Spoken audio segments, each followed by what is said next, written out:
ಇವತ್ತು ಪರಿಸ್ಥಿತಿ ಎಲ್ಲಿಗೆ ಬಂದಿದೆಪ್ಪ ಅಂದ್ರೆ ಲಾ ಅಂಡ್ ಆರ್ಡರ್ ಇಲ್ಲಪ್ಪ ಅಂದ್ರೆ ಮುಂದಿನ ದಿನಮಾನಗಳಲ್ಲಿ ವಿಜಯಪುರದಲ್ಲಿ ವ್ಯಾಪಾರಸ್ಥರು ವ್ಯಾಪಾರ ಮಾಡೋದು ಕಷ್ಟ ಆಗ್ತದೆ. ಅದಕ್ಕೆ ದಯವಿಟ್ಟು ಇಂಥ ಒಂದು ಸೀರಿಯಸ್ ಆಗಿ ತಗೋಬೇಕು. ಯಾಕಂದ್ರ ಯಾರು ಹಿಂದಿನ ಪ್ರಕರಣಕ್ಕೆ ಶಿಕ್ಷೆ ಆಗ್ಲಪ್ಪ ಅಂದ್ರ ಮುಂದೆ ಬರೋರು ಯಾರಿಗೆ ಭಯ ಅನ್ನೋದಿರೋದಿಲ್ಲ.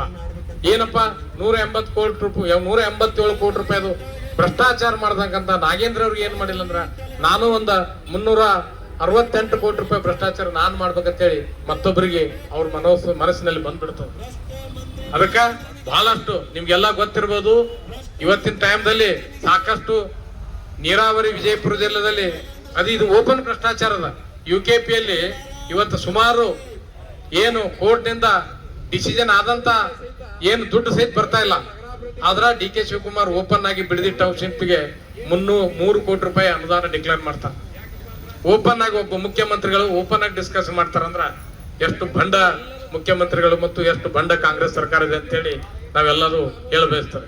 ಇವತ್ತು ವಿಜಯಪುರ ನಗರದಲ್ಲಿ ಎಲ್ಲಿ ಯಾವ್ಯಾವ ನಿಗಮಗಳಿಂದ ಏನ್ ನಡೀತಾವ ಅನ್ನೋದು ಏನೇನೇನೇನಿಲ್ಲ ಅವೆಲ್ಲ ಏನಾಗಬಿಟ್ಟ. ಒಂದು ನಿಗಮ ಸ್ವಾತಂತ್ರ್ಯೋತ್ಸವ ದಿನ, ಗಣರಾಜ್ಯೋತ್ಸವ ದಿನ ಮತ್ತು ರಾಜ್ಯೋತ್ಸವ ದಿನದಲ್ಲಿ ಧ್ವಜ ಹಾರಿಸಿ ಅವ್ರವ್ರ ಟೇಬಲ್ ಸಾಫ್ ಮಾಡ್ಕೊಂಡು ಅವ್ರು ಕೂಡು ಪರಿಸ್ಥಿತಿಯಲ್ಲಿ ಬಂದಿದ್ದಾವೆ.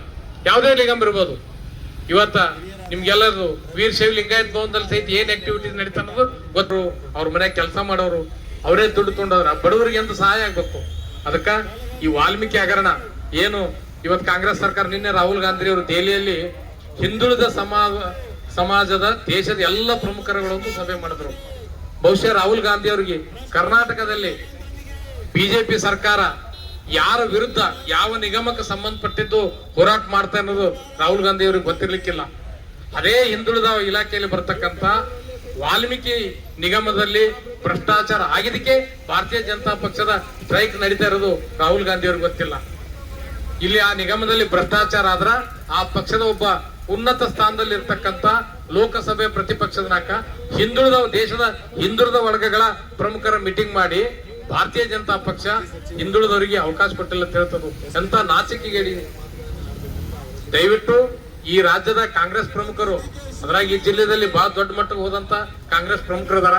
ನೀವೆಲ್ಲ ಮೊದಲ ನಿಮ್ಮ ರಾಹುಲ್ ಗಾಂಧಿ ಅವರಿಗೆ ದೇಶದ ಪರಿಸ್ಥಿತಿ ಕನ್ವಿನ್ಸ್ ಮಾಡ್ರಿ. ದೇಶದಲ್ಲಿ ಹಿಂದುಳಿದ ವರ್ಗಗಳಿಗೆ ಭಾರತೀಯ ಜನತಾ ಪಕ್ಷ ಅವಕಾಶ ಕೊಟ್ಟಂತವ್ರು ಯಾರು ಕೊಟ್ಟಿಲ್ಲ. ಮೊದಲವಾಗಿ ಈ ದೇಶದಲ್ಲಿ ಹಿಂದುಳಿದ ವರ್ಗದವ್ರಿಗೆ ಅವಕಾಶ ಕೊಟ್ಟಿದೆ ಭಾರತೀಯ ಜನತಾ ಪಕ್ಷ. ಒಬ್ಬ ಶೆಡ್ಯೂಲ್ ಟ್ರೈಬಲ್ ಇದ್ದವ್ರಿಗೆ ರಾಷ್ಟ್ರಪತಿ ಮಾಡಿದ್ದು ಇವತ್ತು ಭಾರತೀಯ ಜನತಾ ಪಕ್ಷ. ಅದೇ ಶೆಡ್ಯೂಲ್ ಟ್ರೈಬಲ್ ಒಂದು ನಿಗಮದಲ್ಲಿ ಇರ್ತಕ್ಕಂಥ ದುಡ್ಡು ಲೂಟಿ ಮಾಡಿದ್ದು ಕಾಂಗ್ರೆಸ್ ಪಕ್ಷ. ಇಷ್ಟೇ ಡಿಫ್ರೆನ್ಸ್ ನೀವು ಅರ್ಥ ಮಾಡ್ಕೊಂಡು ದಯವಿಟ್ಟು ಇಂಥ ಒಂದು ಭ್ರಷ್ಟಾಚಾರ ಪ್ರಕರಣಗಳನ್ನು ಕೈಬಿಟ್ಟು ಕೂಡಲೇ ನಾಗೇಂದ್ರ ಅವರಿಗೆ ಸಚಿವ ಸಂಪುಟದಿಂದ ವಜಾ ಮಾಡಿ ಅಲ್ಲಿ ಒಬ್ಬ ಉತ್ತಮ ನಿಮ್ಮ ಬಹುಶಃ ನಿಮ್ಮ ಕ್ಯಾಬಿನೆಟ್ ದಲ್ಲಿ ಅಥವಾ ನಿಮ್ಮ ಶಾಸಕರಲ್ಲಿ ಅವರಿಗೆ ಮತ್ತೆ ಒಬ್ಬ ಮಂತ್ರಿ ಮಾಡಿ ಆ ನಿಗಮಕ್ಕೆ ನ್ಯಾಯ ಕೊಡಿಸ್ಬೇಕಂತ ಹೇಳಿ ನಾನು ಇವತ್ತು ಈ ವಿಜಯಪುರ ನಗರ ಮಂಡಲದಿಂದ ಏನು ಈ ನಗರದಲ್ಲಿ ಒಂದು ಪ್ರತಿಭಟನೆ ಹಮ್ಮಿಕೊಂಡಿದ್ರಿ, ಈ ವೇದಿಕೆ ಮುಖಾಂತರ ನಾನು ಒತ್ತಾಯಿಸಿ ಈ ಒಂದು ಪ್ರತಿಭಟನೆಯಲ್ಲಿ ಭಾಗವಹಿಸಿ ಮಾತಾಡಲಿಕ್ಕೆ ಅವಕಾಶ ಕೊಟ್ಟಂತ ಪಕ್ಷದ ಎಲ್ಲ ಪದಾಧಿಕಾರಿಗಳಿಗೆ ಮತ್ತೊಮ್ಮೆ ನಾನು ಧನ್ಯವಾದಗಳನ್ನು ಹೇಳಿ ನನ್ನ ಮಾತುಗಳನ್ನು ಮುಗಿಸುತ್ತೇನೆ. ಜೈ ಹಿಂದ್. ಮಾತಾ ಕಿ. ಭ್ರಷ್ಟ ಕಾಂಗ್ರೆಸ್ ಸರ್ಕಾರಕ್ಕೆ, ಭ್ರಷ್ಟಾಚಾರ ಮಾಡಿರುವಂತ ಮಂತ್ರಿ ನಾಗೇಂದ್ರರಿಗೆ,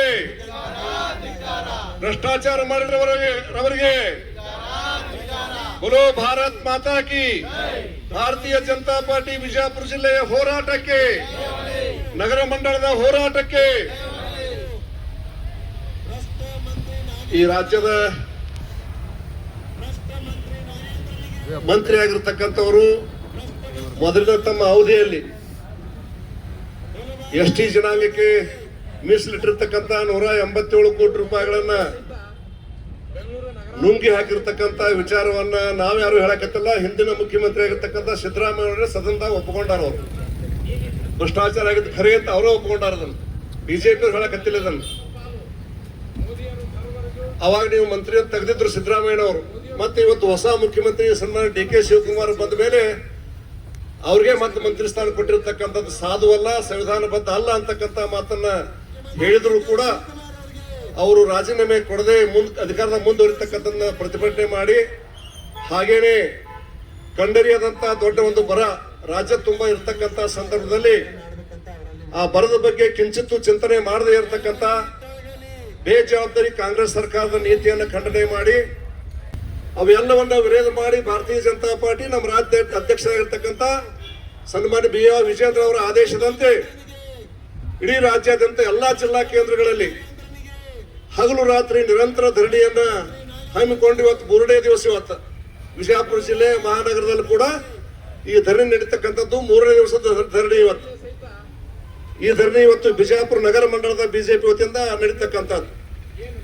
ಈ ಧರಣಿಯಲ್ಲಿ ಪಾಲ್ಗೊಂಡಿರ್ತಕ್ಕಂಥ ಹಿಂದಿನ ಸಚಿವರು ಆತ್ಮೀಯರಾಗಿರ್ತಕ್ಕಂಥ ಅಪ್ಪ ಸಾಹೇಬ್ ಪಟ್ಟಣ ಶೆಟ್ಟಿ ಅವರೇ, ರವೀಂದ್ರ ಲೋಣಿ ಅವರೇ, ರವಿಕಾಂತ್ ಬಗ್ಲಿ ಅವರೇ, ಹಾಗೂ ಮಾಳುಗೋಡ್ ಪಾಟೀಲ್ ರವರೇ, ಹಾಗೂ ನಮ್ಮ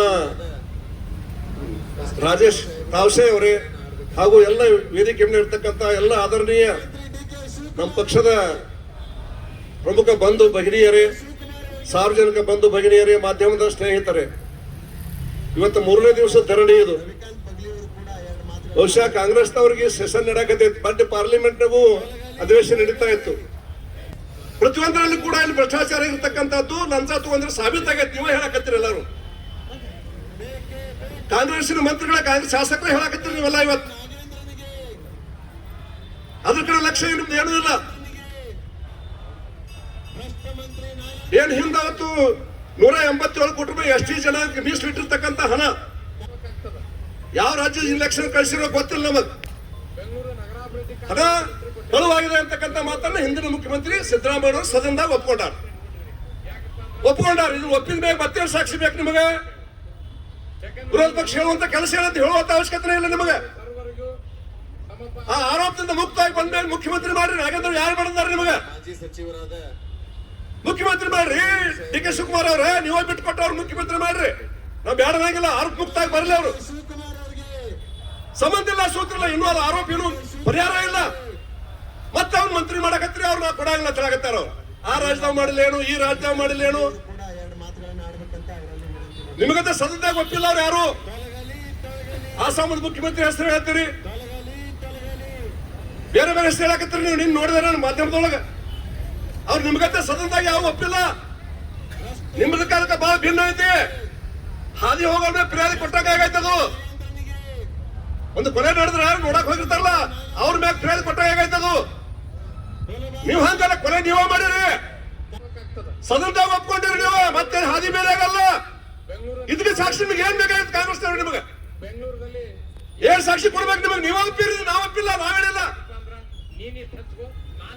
ಕುರ್ಚಿ ಮ್ಯಾಗಿರ್ತಕ್ಕಂಥ ಮುಖ್ಯಮಂತ್ರಿ ಸಿದ್ದರಾಮಯ್ಯ ಒಪ್ಪಿದ ಮೇಲೆ ಮತ್ತೇನ್ ಬೇಕು ನಿಮಗೆ? ಇಷ್ಟೆಲ್ಲ ಮಾಡ್ಬೇಕು ರಾಜೀನಾಮೆ ಕೊಡಕ್ ನೀವು? ಕರ್ನಾಟಕ ಮಾದರಿ ಮಾಡ್ತೀವಿ ಬಂದಿರಿ ನೀವು. ಏನ್ ಮಾದರಿ ಮಾಡಕತ್ತೀರಿ? ಇದೇ ಮಾದರಿ ಯಾ ನಿಮ್ಮದು? ಅದು ದಲಿತರ ದುಡ್ಡು. ಅದು ಸ್ವಾತಂತ್ರ್ಯ ಸಿಕ್ಕ ಮೇಲೆ 60 ವರ್ಷಕ್ಕೆ ಹೋಟ್ ಹಾಕ್ಯಾರ ಅವರೆಲ್ಲ. ಈಗ ದಲಿತ ಸ್ವಲ್ಪ ಬದಲಾವಣೆ ಆಗ್ಲಕತ್ತಾರ. ನಿಮ್ಮೆಲ್ಲ ಅಥವಾ ನೋಡ್ಕೊಂಡ್ ಅಲ್ಪಸಂಖ್ಯಾತರು ದಲಿತರು ಅಂತ ಹೋಟ್ ಬ್ಯಾಂಕ್ ನಿಮಗೆಲ್ಲ ಇರ್ತಕ್ಕಂಥದ್ದು. ದಲಿತರು ಕೂಡ 2,500 ಕೋಟಿ ಬಳಸಿದ್ರು ನೀವು. ಯಾವುದಕ್ಕೂ ನಿಮಗೇನು ಅನಿಸ್ತಾ ಇಲ್ಲ. ಅಷ್ಟೊಂದು ನಾಚಿಕೆಗೇಡು ಆಗಿರಿ ನೀವೆಲ್ಲ ಕೂಡ. ಇದು ಕಾಂಗ್ರೆಸ್ ಜಾಯ ಮಾಡಿದ್ರು. ಹೀಗಾಗಿ ಭಾರತೀಯ ಜನತಾ ಪಾರ್ಟಿ ಏನು ರಾಜ್ಯದ 31 ಜಿಲ್ಲೆಗಳನ್ನು ಮಾಡ್ತಕ್ಕಂಥ ಹೋರಾಟವನ್ನ ಎಂದು ಕೈ ಬಿಡುವುದಿಲ್ಲ. ಎಲ್ಲಿವರೆಗೆ ನಾಗೇಂದ್ರ ಮಂತ್ರಿ ಸ್ಥಾನ ಬಿಡುವುದಿಲ್ಲ ಅಲ್ಲಿವರೆಗೆ ಬಿಜೆಪಿ ಹೋರಾಟ ನಿಲ್ಲುವುದಿಲ್ಲ ಅಂತಕ್ಕಂಥ ಮಾತನ್ನು ಬಹಳ ಖಂಡಿತವಾಗಿ ಹೇಳಕ್ ಬಯಸ್ತೇವೆ ಬಂಧುಗಳೇ. ನಾವು ತಿಳಿದಾವಲಿದ್ರೆ ನಿಮ್ಮದು ತಿಳಿದಾವಲಿದ್ರೆ ನಮ್ಮ ರಾಜ್ಯದ ಕಾರ್ಯಕರ್ತರು ಹೇಳ್ತೀನಿ ನಾನು, ಅವ್ರ ರಾಜೀನಾಮೆ ಕೊಡುವವರೆಗೆ ಮನೆಗೆ ಹೋಗ್ತಕ್ಕಂಥಲ್ಲ ಯಾರು. ನಿಮ್ನ ಪಾಲ ಹಿಡಿದಾಡಿ ಹೋರಾಟ ಮಾಡಲೇಬೇಕು. ಮತ್ತೆ ಅಕಸ್ಮಾತ್ ನೀವು ಮಾಡ್ಲಿಕ್ಕಂದ್ರೆ ನಾವು ವಿರೋಧ ಪಕ್ಷ 4 ಹಾಕಿವಿ. ನಾವು ಕೂಡ ಬಂದ ಅವಕಾಶ ಬಳಸ್ಲಿಕ್ಕೆ ನಾವು 4 ಹಾಕಿವಿ. ಆಗಬಾರ್ದು ಅಂತ ಹೇಳಿ ದಂಡಿಗೆ ಹಚ್ಬೇಕು. ನಾವೆಲ್ಲ ದಂಡಿಗೆ ಹಚ್ಚ ಹಚ್ತೀವಿ ನಾವೆಲ್ಲ ಕೂಡ. ಹೀಗಾಗಿ ತಕ್ಷಣ ನಾಗೇಂದ್ರ ಅವರು ಸ್ವೀಕಾರ ಮಾಡಿರ್ತಕ್ಕಂಥ ಮಂತ್ರಿ ಸ್ಥಾನ ಬಿಟ್ಟು ಕೊಡಬೇಕು. ಹಾಗೆ ಬರ ಅಂತ ಹೇಳಕತ್ತಿದೀವಿ. ಬರದ ಬಗ್ಗೆ ಏನ್ ಚಿಂತನೆ ಇಲ್ಲ ನಿಮ್ದು. ಕೇಂದ್ರ ಕೈ ಮಾಡಿ ತೋರಿಸ್ತೀರಿ. ಬರೇ ಏನ್ ಬಂದ್ರು ಕೇಂದ್ರ ಕಡೆ ಕೈ ಮಾಡುವಂತ ನೀವು ವರದಿನ ಕೊಟ್ಟಿಲ್ಲ. ಬಿಜೆಪಿ ನಮ್ಮ ತಂಡಗಳನ್ನು ಮಾಡಿ ಎಲ್ಲಾ ಜಿಲ್ಲೆ ಸರ್ವೆ ಮಾಡಿ ಬಂದ್ರೆ ನಮ್ಮೆಲ್ಲ ಬಿಜೆಪಿ ಕಾರ್ಯಕರ್ತರು ನಾಯಕರೆಲ್ಲ ಸೇರಿ ನಿಮ್ದೇನು ವರದಿ ಐತಿ? ಆಡಳಿತ ಪಕ್ಷದ್ದು ದಿಲ್ಲಿ ಕಳ್ಸಕ್ ಏನ್ ವರದಿ ಐತಿ ನಿಮ್ ಕಡೆ?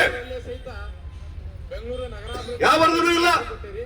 ಬೆಂಗಳೂರಲ್ಲಿ ಏನು ಸುಮ್ಮನೆ ಬರಗಾಲ ಬಿದ್ದಾಗ ಹೋದ್ ಸರಿ ಈ ಒಂದು ತಿಂಗಳು ನಾ 5 ದಿವಸ ಆತಾವ ನೀರ್ ಕೆನಾಲ್ ನೀರ್ ಬಿಡಿಸಿ ನಾವು ಬಿಡಿಸಿ ಅದ ನೀರು. ನೀವೇನು ಸರ್ಕಾರದ ಬಿಟ್ಟಿಲ್ಲ ನೀರು.